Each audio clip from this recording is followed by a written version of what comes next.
Hello, I'm Chef Jason, and welcome to the Great Australian Bite, where we share all things culinary, including history, stories, and recipes.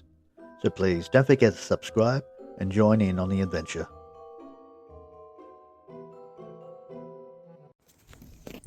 Welcome to day 12 of our sourdough feeding.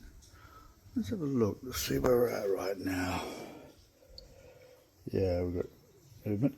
Now you see all that residue there? That is how far it rose. Okay, so it's risen right up there. So all that residue you see there, that's how far it rose. And it's come back down again.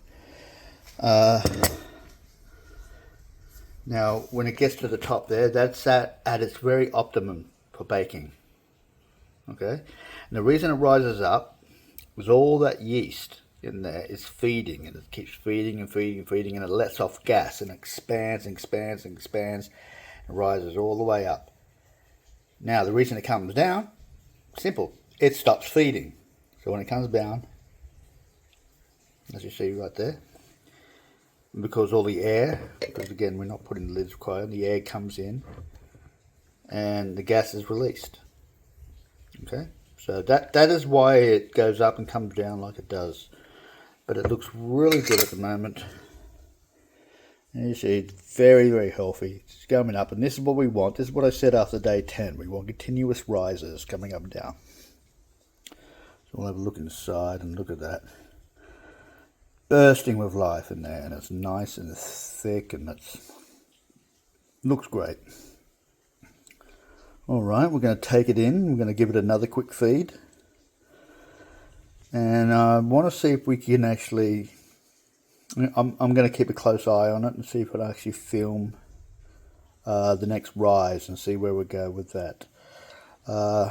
We should probably usually after you feed it a good 4 to 6 hours, you'll start getting a good rise out of it. So what I'll do now, I'll go in, I'll give it a quick feed. In about 6 hours time, I will come in and see if it's risen up a bit, and we'll show you then. So till then, see you then. Hey, welcome back. We're still on day 12 here. As mentioned before, I was going to have a quick check on it after about 4 to 6 hours. It's actually now 6 hours after I've just fed it. So just want to have an idea what the flour is doing. Oh boy. And this is what I was talking about before. So we've got a good rise there. So there you go.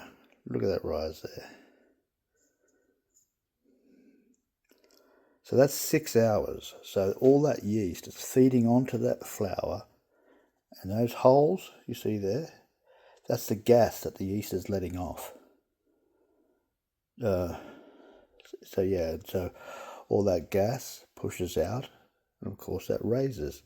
And of course when the yeast stops feeding, that then comes down. So yeah. So if you want to plan for baking, what you want to do is get the timing right. So as I said, this was 6 hours after I fed it.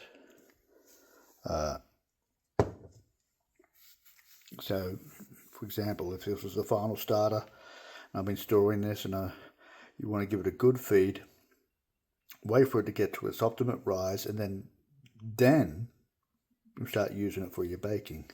Let's have a look under here. See what we're looking like under here. So look at that. That's pretty to look at, isn't it?